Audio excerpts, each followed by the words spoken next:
अस्सलाम वालेकुम नाज़रीन गरामी। अल्लाह ताला ने अपनी मखलूक की इस्लाह और दीनी अहकाम सिखाने के लिए वक्फे वक्फे से 1.25 लाख के करीब अंबियाए इस्लाम भेजे ताकि वो उन तक अल्लाह के अहकाम पहुंचा सकें। मगर बाज़ कौमें ऐसी भी गुजरी जिन्होंने अपने नबी की तालीमात का मजाक उड़ाया, जिनमें सरे फहरिस्त यहूदी हैं, जिनका मौजूदा मस्कन इसराइल है। आज दुनिया के नक्शे में इसराइल एक ऐसी रियासत है जो इंसानियत की दुश्मन है और इसमें बसने वाले यहूदी दुनिया के अमन को तबाह बर्बाद करने पर तुले हुए हैं। लेकिन अगर उनकी ज़ाती ज़िंदगी और रस्मो रिवाज को देखा जाए तो हमारे लिए उनको इंसान कहना भी मुश्किल हो जाएगा। आज की ज़ेरे नज़र वीडियो में हम इज़राइल और यहूदियों से मुताल्लिक चंद ऐसे शर्मनाक हक़ाइक़ आपके सामने रखेंगे जिनको सुनकर यकीनन आप उन पर लानत भेजेंगे। और इसके साथ साथ हम ये भी बताएंगे कि यहूदी औरतों को किस तरह जुल्म व जबर का निशाना बनाया जाता है। नाज़रीन ग्रामी, कहा जाता है कि जब हिटलर ने हज़ारों यहूदियों को कत्ल किया था तो चंद यहूदियों को ये कहकर जिंदा छोड़ दिया था कि आने वाली नस्लें इनके करतूत देख सकें कि मैंने इनको क्यों कत्ल किया। लिहाजा आज आप देख लें कि दुनिया में जितनी भी साजिशें चल रही हैं वो सब यहूदियों का ही किया धरा है। यहाँ तक कि यहूदियों ने 1948 में एक आलमी साजिश के तहत फ़लस्तीन पर कब्ज़ा करके इज़राइल के नाम से एक अलग मुल्क कायम किया, जहाँ उन्हीं की हुकूमत है। दूसरे मज़ाहिब की तरह यहूदियत में भी बाज़ दिनों को खसूसी तक़द्दुस हासिल है, जैसा कि यहूदियत और बाज़ ईसाई फ़िरक़ों में सबत इबादत का दिन है और इसे यहूदियों के मुक़द्दस दिनों में सबसे अहम तरीन समझा जाता है। सबत जुमे के रोज़ गुरूब आफ़ताब से शुरू होकर अगले रोज़ गुरूब आफ़ताब तक जारी रहता है और ये दिन रिवायती तौर पर 3 ज़रूरी खानों पर मुश्तमिल होता है। गैर ऑर्थोडॉक्स यहूदियों के लिए जुमे और हफ्ते के दरमियानी रात का खाना सबसे ज़्यादा अहमियत का हामिल है और वो इसका ख़ास एहतमाम करते हैं।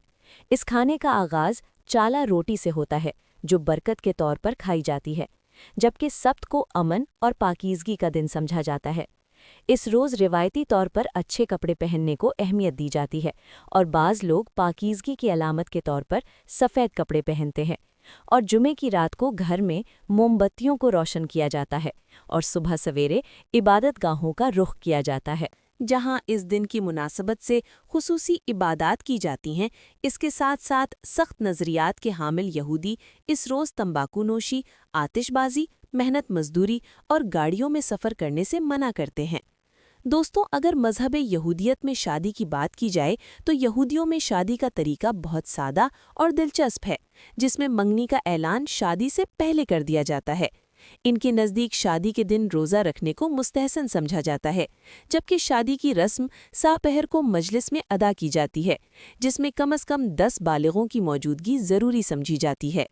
मजलिस की इमारत में एक रेशमी कपड़े का शामियाना तैयार किया जाता है, जिसमें दुल्हा दुल्हन के हमराह आता है, जिसके बाद यहूदी रब्बी यानी यहूदी आलिम एक ग्लास में शराब लेता है और ज़ौजैन के हक़ में दुआ करता है और इस ग्लास को दुल्हा दुल्हन को दे देता है।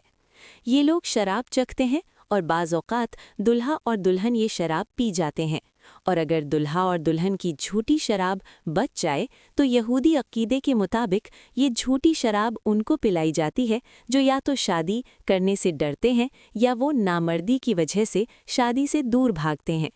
उनके अक़ीदे के मुताबिक अगर दुल्हा और दुल्हन की झूठी शराब किसी नामर्द को पिला दी जाए तो वो जल्द इस नामर्दी से छुटकारा पा जाता है। फिर दूल्हा दुल्हन की उंगली में अंगूठी पहनाते हुए इब्रानी ज़बान में कहता है कि देखो, तुम इस उंगली के ज़रिए सैयदना मूसा अलैहिस्सलाम और इसराइल की रसूम के मुताबिक मेरे साथ मंसूब हो चुकी हो। फिर शादी के आहदनामे को आरामी ज़बान में रब्बी बा आवाज़ बुलंद पढ़ता है, जिसके बाद शराब का एक गिलास लेता है और दुआ करके फिर ज़ौजैन को देता है, जिसे वो दोनों चख लेते हैं। यहूदी मज़हब में शादी की बहुत ही आम रस्म गिलास तोड़ना है, जिसमें दूल्हा दुल्हन शराब पीने के बाद गिलास को ज़मीन पर रखते हैं और दूल्हा गिलास को अपने दाएं पांव से तोड़ता है और सब लोग मज़ल तोब यानी खुशकिस्मत पुकारते हैं। इस गिलास तोड़ने की वजह ये बयान की जाती है कि यहूदी तारीख़ पर उन पर जो जुल्म व ज़ियादतियाँ हुई हैं उनकी याद में ही गिलास तोड़ा जाता है, ताकि शादी के इस पुरमसरत मौके पर भी जुल्म व ज़ियादती को याद रखा जाए। जबकि बाज़ यहूदियों के नज़दीक इस गिलास तोड़ने का मकसद ये है कि गिलास के टुकड़े ये बताते हैं कि ये दुल्हा दुल्हन कब तक शादी के बंधन में रहेंगे, यानी इनकी शादी कब तक कायम रहेगी। यहूदी शादी में निकाहनामा भी बहुत अहमियत का हामिल है। इसके बगैर शादी का तसव्वुर भी नहीं किया जा सकता। इस निकाहनामे को यहूदी इस्तिलाह में कतूबा कहा जाता है। इस निकाहनामे में दुल्हा ये अहद करता है कि वो अपनी बीवी को मेहर देगा जो तलाक या उसके मरने की सूरत में उसके काम आएगा, और वो ये भी अहद करता है कि वो अपनी बीवी को नानो नफ्ता देगा और उसकी जिस्मानी ख्वाहिशात को भी पूरा करेगा। ये निकाहनामा हाज़रीन के सामने ऊंची आवाज़ से पढ़ा जाता है ताकि लोग इस निकाहनामे की इबारत को सुन सकें और इस पर गवाह बन सकें। यहूदी इसे बहुत कीमती और मुबारक ख्याल करते हैं, इसलिए इसे बहुत खूबसूरत अंदाज में फ्रेम करवाकर घर में लगा दिया जाता है। बाकी इल्हामी मज़ाहिब की तरह यहूदियत में भी औरत के महर का तसव्वुर मिलता है, लेकिन यहूदी कानून में महर को औरत का माशी हक़ नहीं समझा जाता, इसलिए उसे इतनी अहमियत भी नहीं दी जाती। इसी वजह से यहूदी कानून में इसका तज़किरा इशारतन तो मिलता है मगर सराहतन इसका ज़िक्र नहीं मिलता। बाइबल में भी इस मोहर का ज़िक्र इशारतन मौजूद है, जिसका तर्जमा कुछ यूँ है कि अगर कोई मर्द किसी कुंवारी को जिसकी निस्बत ना हुई हो फुसलाकर उससे मुबाशरत करे तो वो ज़रूर ही उसे महर देकर उससे ब्याह करे, लेकिन अगर उसका बाप हरगिज़ राज़ी ना हो तो उस लड़की को उसे दे तो वो कुंवारियों के मोहर के मुवाफिक उसे नकदी दे। नाज़रीन, यहूदियत की अज़दवाजी निज़ाम पर नज़र डाली जाए तो मालूम होता है कि उनके यहाँ औरत का मकाम निहायत पस्त है, और इसकी वजह यह है कि हव्वा ने आदम को ममनुआ फल खाने पर उकसाया और इसी वजह से वो जन्नत से निकाले गए, और इसी बिना पर औरत को मर्द की ग़ुलामी और हैज़ जैसी नापाकी और हम्र के दर्द की सज़ा मिली।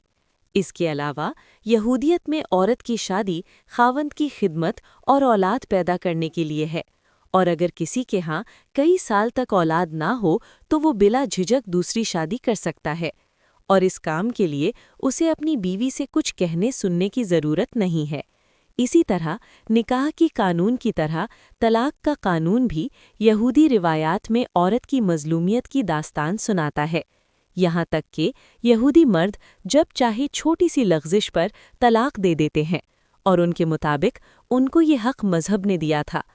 यहूदी शरीयत में जब एक औरत की शादी हो गई तो फिर वो दोबारा शादी नहीं कर सकती, या अगर किसी यहूदी औरत को उसके शौहर ने तलाक दे दी तो वो फिर भी दोबारा शादी नहीं कर सकती, और ना ही किसी मर्द को उससे शादी करने की इजाज़त है।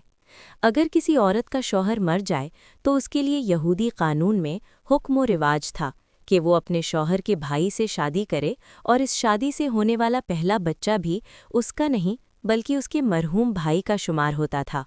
अगर उसके शौहर का भाई शादी करने से इनकार कर देता तो फिर उसे शादी करने पर मजबूर किया जाता, और अगर वो फिर भी ना मानता तो उसको उम्र भर ज़िल्लत का सामना करना पड़ता। जबकि दूसरी जानिब इस्लाम ने औरत को मुख्तलिफ नज़रियात और तसव्वुरात के महदूद दायरे से निकालकर बहैसियत इंसान के औरत को मर्द की यकसां दर्जा दिया। इस्लाम के अलावा बाकी तमाम तहज़ीबों ने, खुसूसन मग़रिब, जो आज औरत की आज़ादी, अज़मत और मुआशरे में उसके मकाम व मनसब दिलवाने का सहरा अपने सर बांझता है, लेकिन इस मुआशरे ने हमेशा औरत के हुकूक को सबूताज किया है और औरत को अपनी महकूमा और ममलूका बनाकर रखा है।